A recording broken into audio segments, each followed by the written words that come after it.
안녕하세요. 저는 쌍둥이를 키우고 있는 30대 싱글맘입니다. 저의 전 남편은 말 그대로 쓰레기 같은 남자였어요.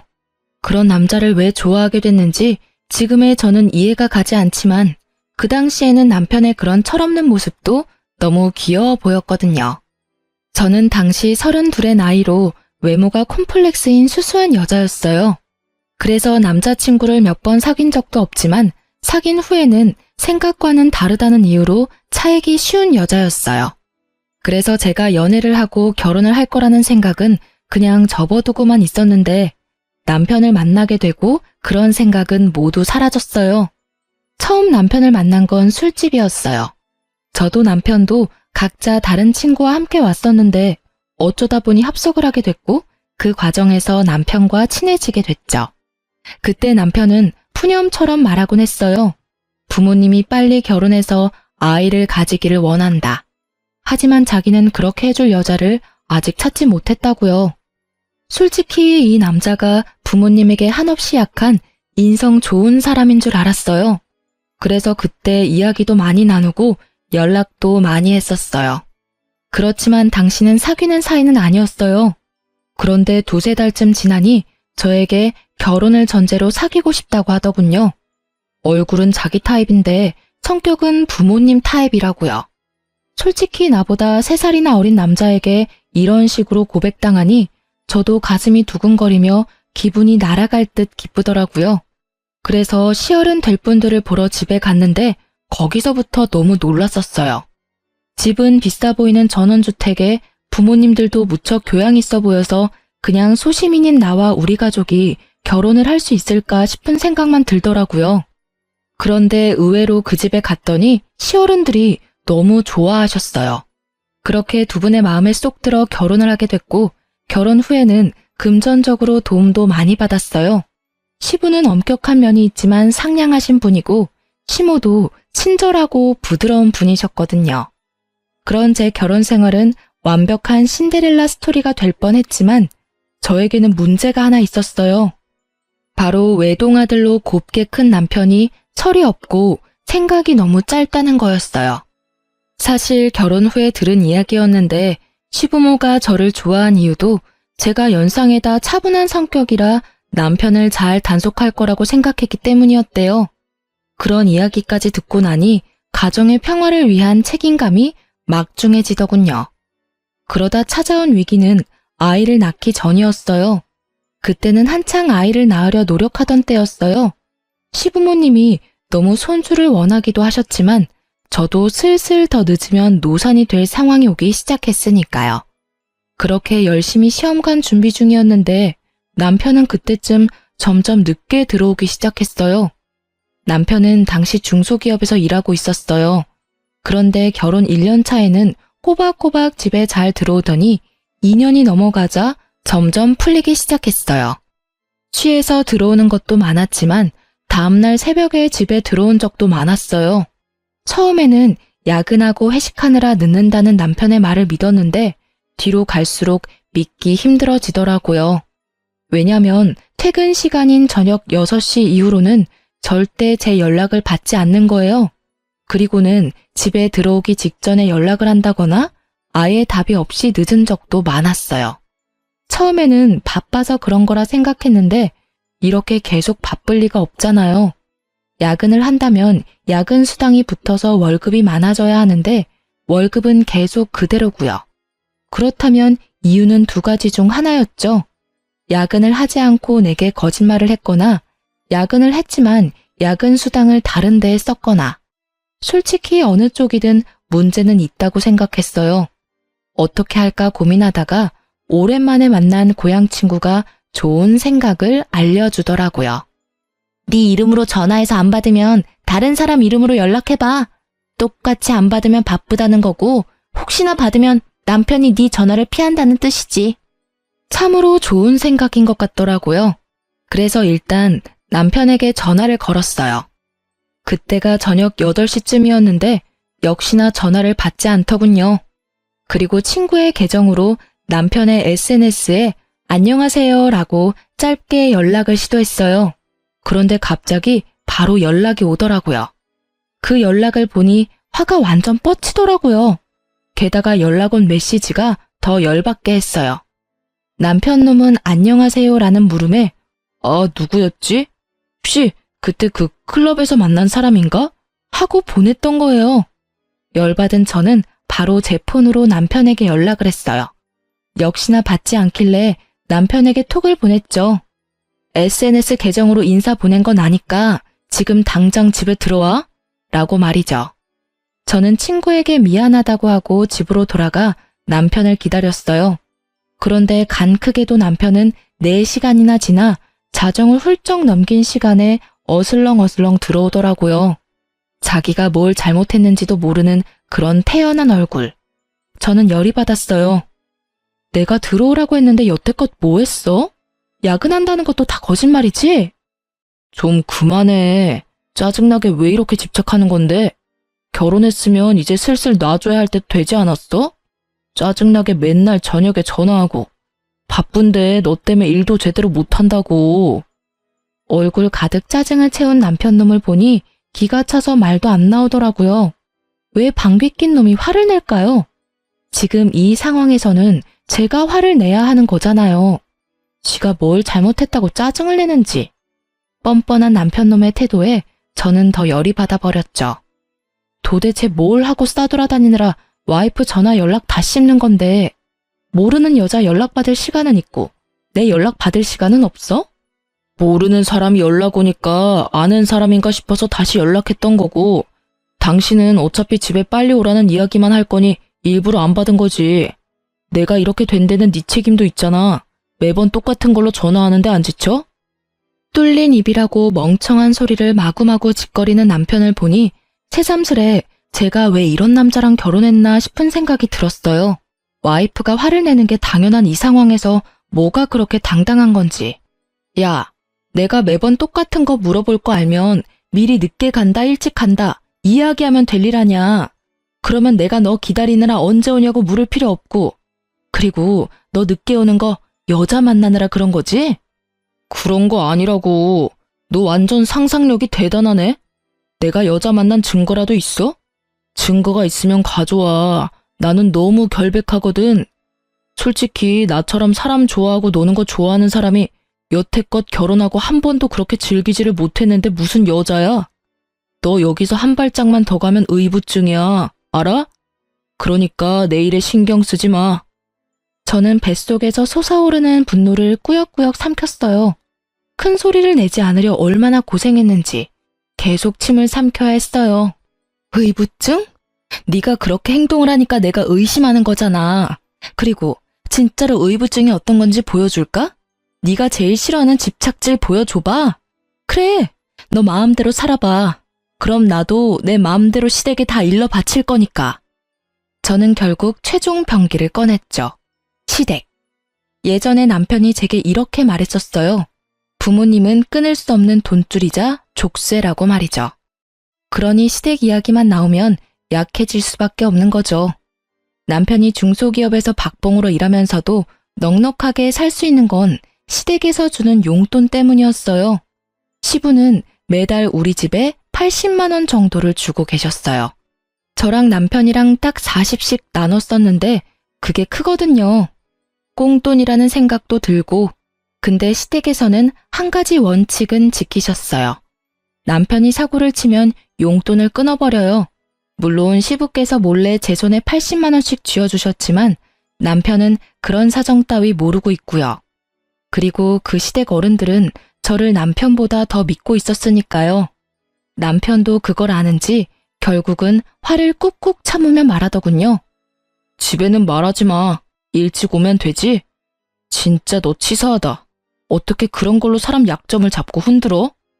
내가 큰 거 바래? 연락 잘하고 늦는 거 좀 피하고 여자 만나지 말고. 그 3가지는 결혼한 유부남의 필수 조건 아니야? 막말로 내가 연락도 안 하고 매일 늦고 술이나 처마시고 깔라대서 집에 남자 향수 풀풀 풍기면서 들어와서 남자하고 연락 주고받는다고 생각해봐. 너라면 그게 정상적인 유부녀라고 생각해?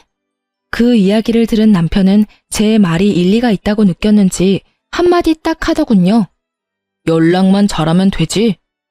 결국은 그렇게 용돈을 받지 못할까봐 남편은 그 뒤로 연락을 잘하게 됐어요. 잘한다기보다는 형식적이긴 하지만 꼬박꼬박 하게 됐죠. 연락이나 야근은 문제가 풀렸는데 한 가지는 아직도 제 머릿속을 어지럽히고 있었어요. 아무리 생각해봐도 여자를 만나는 것 같았거든요.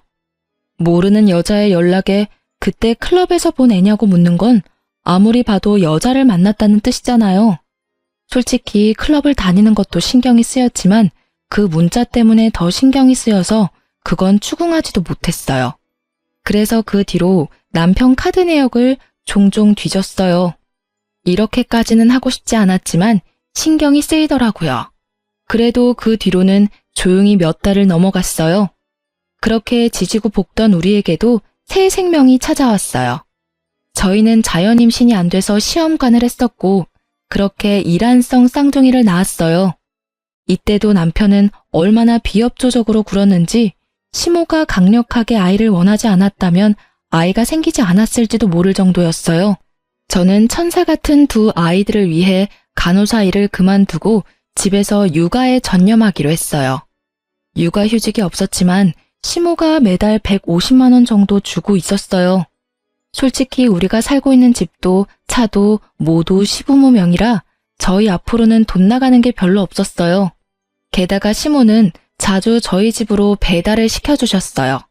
시댁에서 드실 고기나 야채, 과일을 저희 집으로도 똑같이 배달시켜주곤 하셔서 따로 저희가 돈이 들어갈 곳도 많이 없었어요.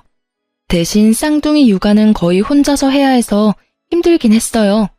그렇게 육아에 제가 신경을 온통 뺏기고 있을 때 망할 놈은 주말마다 놀러 나가기 바빴어요.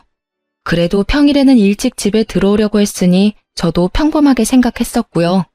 게다가 친구와 주말에 여행을 가거나 일로 출장을 가는 일이 잦아져서 남편의 폰에 위치 추적 어플도 설치했었거든요. 혹시나 또 다른 여자 만나러 갈까 봐서요.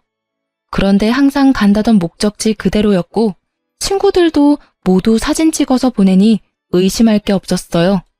그렇게 지내다가 하루는 시모와 병원에 다녀온 길에 아무 생각 없이 위치 추적 어플을 켰어요.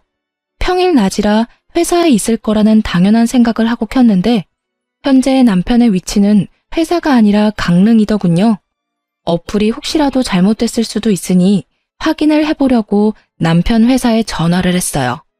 남편이 연락을 안 받는다고 하고 바꿔달라고 했더니 남편이 연차를 썼다고 하는 거예요. 저는 그 말에 잊고 있던 분노가 치밀어 오르는 것을 느꼈어요. 애들이 있으니 화는 못 내고 참고 있었는데 더 미쳐버리겠더라고요. 와이프에게 숨기고 평일에 연차를 썼다.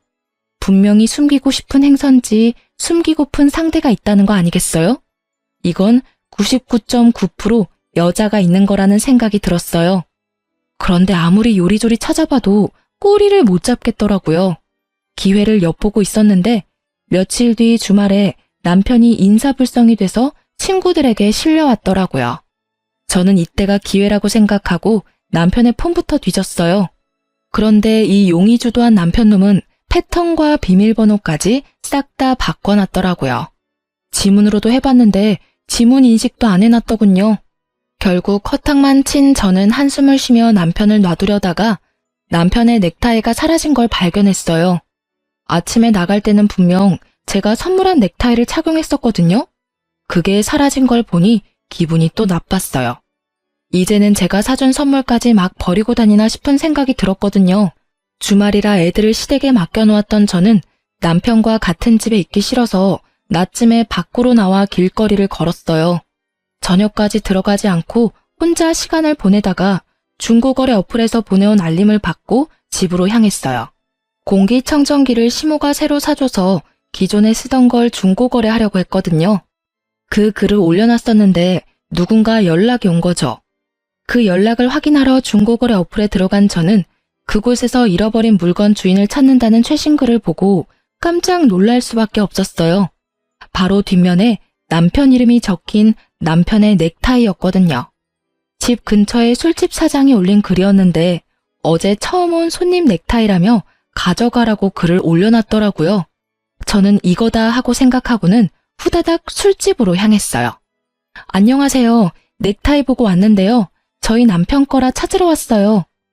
제가 말을 꺼내자 술집 사장님이 고개를 갸웃거리더라고요. 왜 그러세요? 아니, 어제 본 얼굴이랑 다른 것 같아서요. 어제 같이 오신 분 맞죠? 그 이야기에 드디어 꼬리를 잡았다는 생각이 들었어요. 어제 분명히 다른 여자랑 여기 온 게 틀림없었어요. 저기 혹시 그 CCTV 영상 좀 볼 수 있을까요? 어제 남편이 지갑도 잃어버린 것 같아서 확인 좀 하려고요. 물론 그런 적은 없지만 이렇게라도 말하지 않으면 CCTV를 보여주지 않을 것 같아 그렇게 말하고 CCTV 영상을 돌려봤어요. 그리고 남편의 옆에 있던 여자의 얼굴을 확인하던 순간 저는 머리를 강하게 한 대 맞은 기분이 들었어요. 저번에 친구 계정으로 남편에게 연락을 보냈었잖아요. 그때 그 친구였던 거예요. 이 두 사람이 나 몰래 만나고 있었던 거죠. 게다가 어찌나 가까운 사이인지 아주 찰싹 붙어가지고는 누가 봐도 우리 연인 사이예요 하는 모습을 하고 있더라고요. 저는 동영상을 사진과 영상으로 저장해서 남편에게 바로 보냈어요. 집으로 돌아가는 길에 남편의 전화가 계속 오는데 싹 다 무시했어요. 어차피 집에 가서 볼 걸 여기서 체력, 마음 낭비 하고 싶지 않았거든요. 집에 도착하자마자 남편이 꺼낸 첫 마디가 뭐였는지 아세요? 왜 전화를 안 받아? 몇 번을 전화했는지 알기나 해? 왜 내 전화 무시하는데? 전화를 무시한 게 그렇게 큰일일까요? 매번 무시하는 너는 뭐냐고 쏘아주려다가 겨우겨우 참은 제가 말했어요. 내가 보낸 사진을 보고도 왜 전화 무시하냐는 말을 먼저 하는 너라는 놈에게 이제 질리려고 해. 그래 말해봐. 언제부터 내 친구랑 바람 폈어? 언제부터겠어? 네가 그 여자 계정으로 나한테 연락했을 때부터지. 그렇게 예쁜 여자가 있었는데 잘도 숨겼네? 제가 제 손으로 무덤을 판 게 됐어요. 불륜도 쿵짝이 맞아야 하는 거잖아요. 남편만 단속한다고 될 일이 아니었어요. 저는 제 친구가 제 남편에게 들이댔다는 것도 정말 충격이었어요. 그런 친구라고 생각한 적 전혀 없었으니까요. 야, 쓰레기 같은 놈아. 네가 와이프 친구한테 손을 대? 게다가 그렇게 당당하게 바람피는 것까지 이야기할 상황이야? 이럴 거면 나랑 왜 결혼했어? 왜 날 이렇게 비참하게 만드는 건데? 제가 꺼낸 말은 거의 한풀이었어요. 대답 같은 건 듣지 않아도 되는 한풀이. 그런데 남편 놈은 기가 막힌 대답을 내놓더군요. 네가 성격은 수수하고 조용해서 내가 밖으로 나돌아다녀도 별말 안 할 줄 알았지. 이렇게 괄괄하고 집착하는 성격인 줄은 꿈에도 몰랐어. 이렇게 땡땡댈 줄 알았으면 다른 여자랑 결혼하는 게 차라리 나았을 것 같아. 엄마가 빨리 결혼해서 애 낳으라고 난리쳐서 제일 만만해 보였던 너하고 결혼한 건데 완전 망했잖아. 네가 다른 여자 만나고 밖으로 나돌아다녀도 별말 안 하고 참아주는 여자? 그런 여자가 세상에 어디 있겠어. 있다면 네 돈 보고 결혼해서 딴 주머니 차려는 여자겠지. 내가 미쳤지. 네 본성을 못 알아보고 결혼한 내가 미친 거야. 그래, 조용하고 아무 말 못할 여자랑 결혼하고 싶었으면 인형이랑 결혼하지 그랬어. 그러게 좀 적당했어야지. 이게 뭐야? 결국은 내가 너한테 마음 뜬 건 다 네 탓이라고.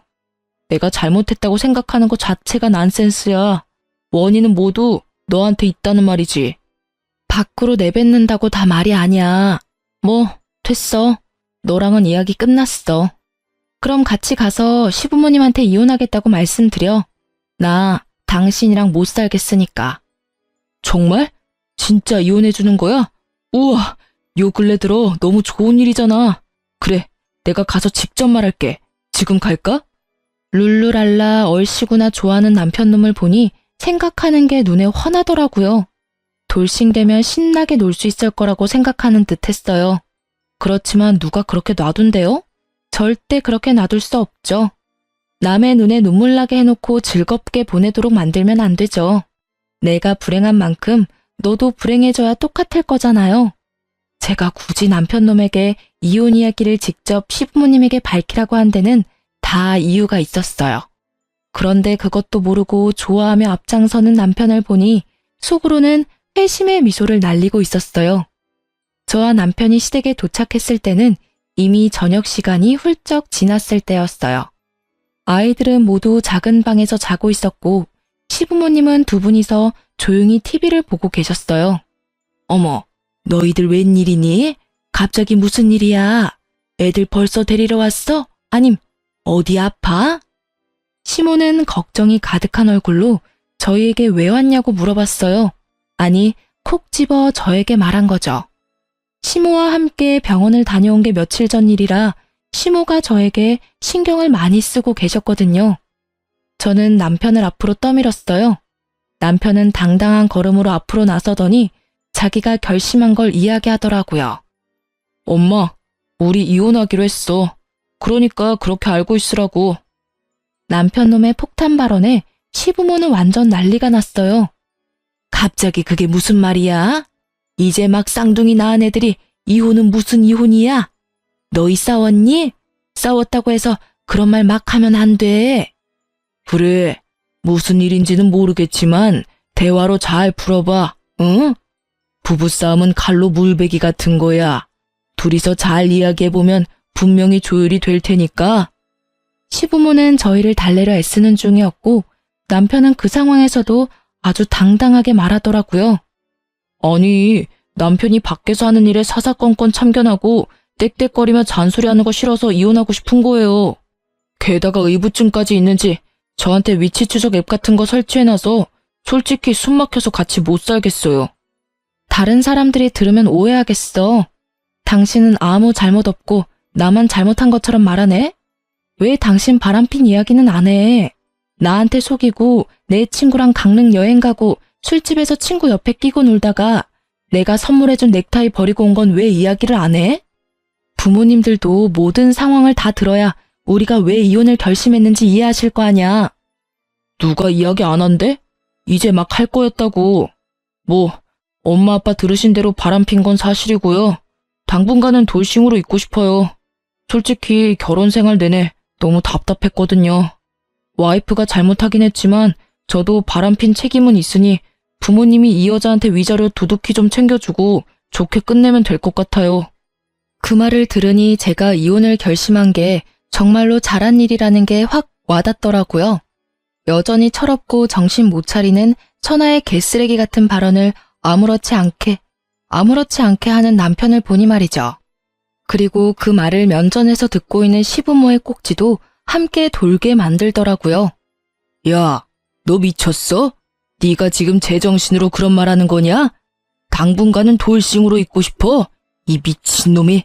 지금껏 네가 어떤 미친 짓을 해도 귀한 외동아들의 마음이 약해서 이해해주고 넘어가주고 뒤처리 다 해서 정리해줬는데 지금 네 이혼까지 우리더러 책임지라고? 네가 사람 새끼냐? 네가 잘못을 했으면 네가 책임지고 상황을 정리해야 하는 거 아니야? 그렇게 바람을 폈다고 당당하게 말할 수 있는 뻔뻔함은 도대체 어디서 생기는 거냐고? 온화하던 시부의 얼굴이 벌겋게 터질 것처럼 부풀어 올랐고 남편은 어리둥절한 표정으로 지금 이 상황을 이해조차 못하고 있더라고요. 아니, 여태껏 잘해주셨잖아요.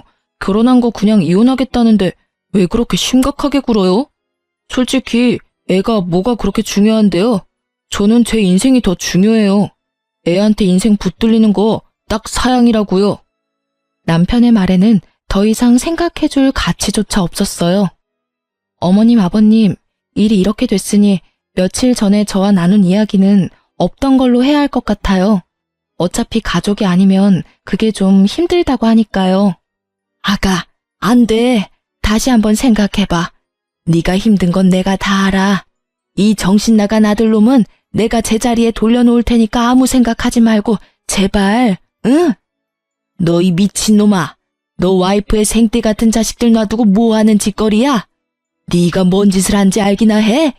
이 천하의 모조리 같은 놈, 네가 결국은 이렇게 불효를 해? 아니, 왜 나한테 소리 지르냐고요? 내가 엄마 아들인데 왜 저 여자 편만 들고 있는데요? 솔직히 이것도 엄청 짜증나거든요? 내가 무슨 말만 하면 며느리한테 물어봐야 한다. 며느리랑 상의했냐? 안 되겠다 며느리한테. 이게 정상이에요? 볼멘 소리로 불평을 쏟아내는 남편을 보더니 시부가 맞받아쳤어요. 네가 이러니까 우리가 며느리를 찾는 거 아니냐?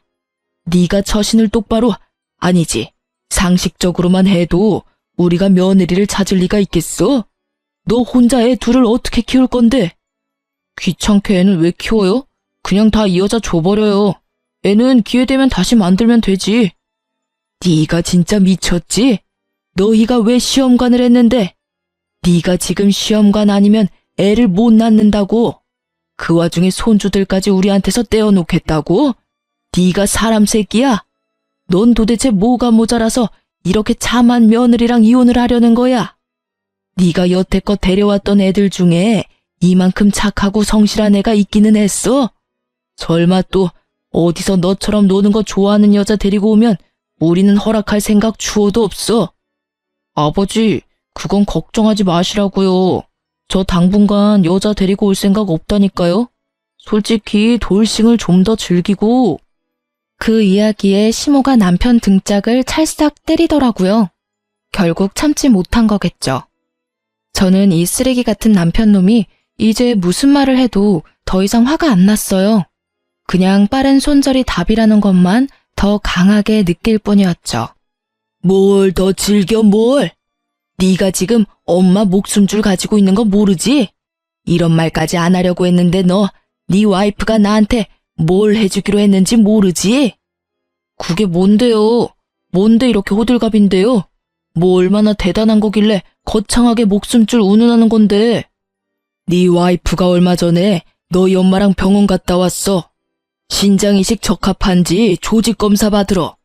검사상 운이 좋은 건지 하늘이 도왔는지 조직이 잘 맞아서 이식 진행하기로 했는데 네가 지금 이혼하면 그 신장 못 받아.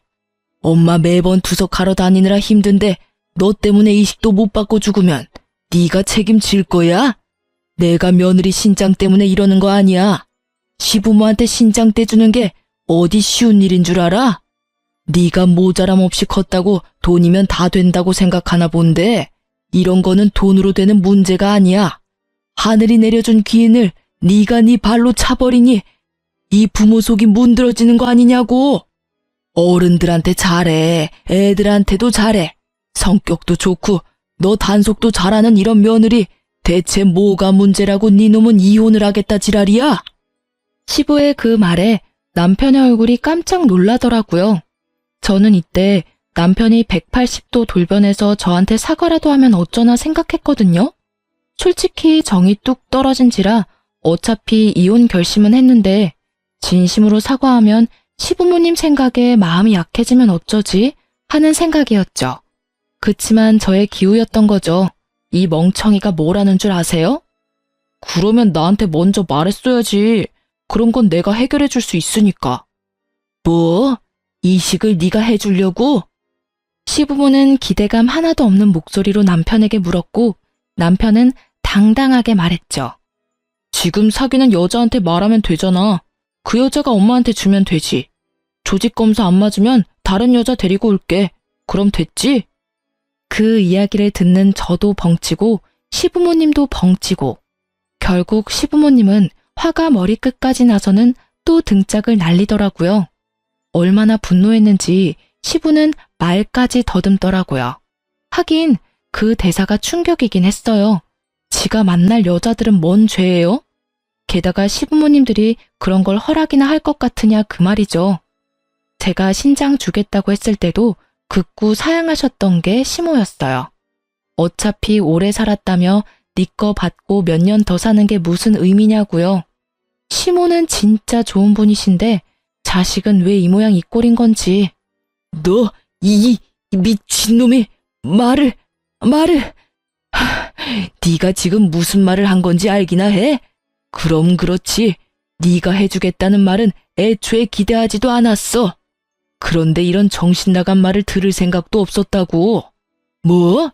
여자들을 데려와서 검사를 해? 이 미친놈이 아직 정신을 덜 차렸어. 무슨 뻔뻔함으로 그런 짓을 하게 해? 아이고 머리야. 내가 자식 새끼를 잘못 키웠어. 오냐오냐 키웠더니 아주 제 앞가림 하나도 못하는 애 하나를 어른으로 키웠네. 차분하고 꼼꼼한 며느리 보고 겨우 결혼시켜놨더니 결국은 내가 또 이 꼴을 봐. 저는 이 정신나간 멍청이와는 더 이상 함께할 수 없다는 걸 재확인하고서야 시부모님에게 다시 말했어요. 어머님, 아버님, 죄송해요. 솔직히 이 사람이 저한테 사과했으면 어떻게든 참고 살아보려고 했는데 이렇게까지 말하니 이혼을 하는 게 맞는 것 같아요. 저도 이런 말씀을 드리게 돼서 너무 죄송해요. 아가, 너 없으면 얘 사람 구실하면서 못 살아. 그러니까 제발, 신장 같은 건 안 줘도 되니까 옆에 붙어서 사람처럼만 살게 해줘라, 응? 부탁이야. 너 이혼하고 나면 얘가 데려올 여자들 안 봐도 눈에 훤해. 죽었다 깨도 너 같은 여자 못 만나. 그러니까 제발. 엄마, 뭐 하는 거야? 왜 이 여자한테 매달리는데? 그리고 내가 뭐 어때서 그러는 거냐고.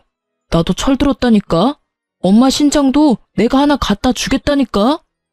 미친놈아, 말 좀 그만해. 네가 말할 때마다 이 엄마 가슴이 무너진다. 신장 소리 어디 가서 하지도 마. 이혼하면 가족이 아닌 게 돼서 공여자가 힘들 거라고 알고 있거든요. 결국은 이렇게 이혼해서 시댁과 남이 되게 되었으니 시모와 시부가 저에게 너무 잘해주셔서 미안한 마음은 가득했지만 어쩔 수 없는 일이잖아요. 남편이 제 곁에 붙어 있다면 신장 하나 줘도 몸 관리하며 평생을 살아갈 수 있겠지만 남편 없이 애 둘을 혼자 키워야 하는 상황이면 신장 하나 없는 게 어떤 느낌인지 감도 오지 않을 만큼 두렵거든요. 결국 저는 시부모와 남편 놈을 놔두고 나왔어요. 제 이야기는 끝났고 시부모와 남편이 할 이야기가 남았겠죠. 저는 나와서 바로 상간녀인 제 친구를 찾아갔어요. 그 상간녀는 저와 결혼 후에 만난 친구거든요. 그래서 결혼식에도 온 적 없고 남편과 만난 적도 없었어요. 원데이 클래스 하면서 만난 사이라 엄청 친하고 그럴 것도 없었지만 말이 잘 통한다고 생각했는데 뒤로 이렇게 음침한 일을 벌일 줄은 상상도 못했네요. 저는 친구에게 만나자고 연락을 넣고 카페에서 기다렸어요. 앉아. 너 나한테 해야 할 말 없어? 저는 오자마자 친구에게 물었어요.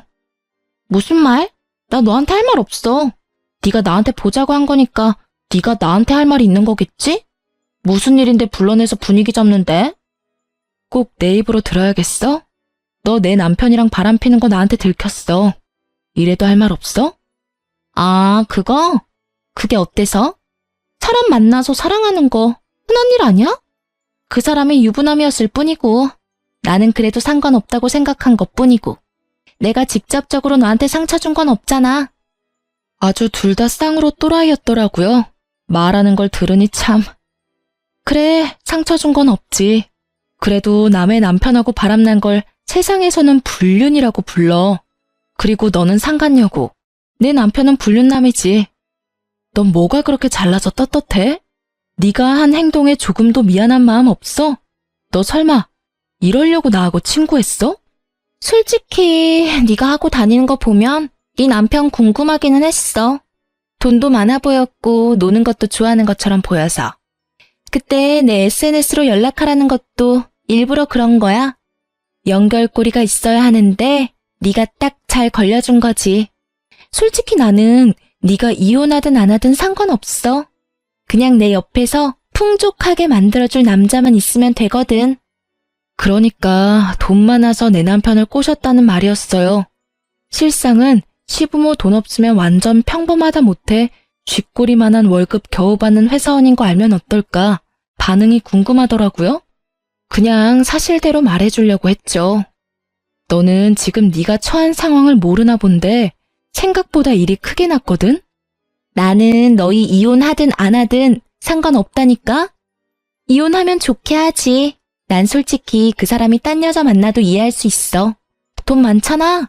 돈만 갖다 주면 별로. 부러우면 부럽다고 말해.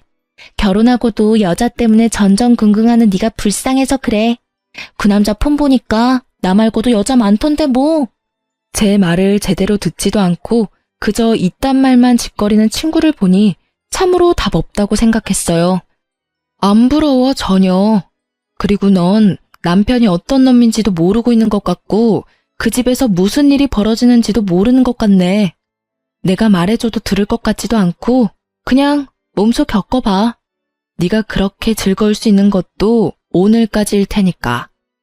아무것도 모르는 애를 그냥 두고 나와버렸어요. 길게 말할 것도 없더라고요.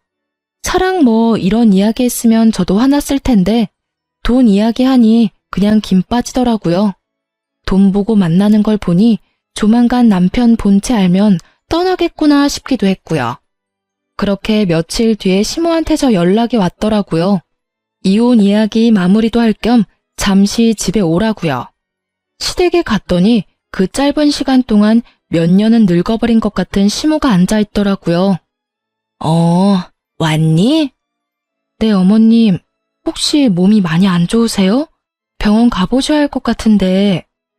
괜찮아. 나도 몸이 아픈 게 아니라 머리가 아픈 거야. 내가 어제 무슨 꼴을 당했는지 어제 이놈이 웬 여자 하나를 데려왔더라고. 알고 보니까 지가 만나는 여자라는데 딱 봐도 상간녀더라고.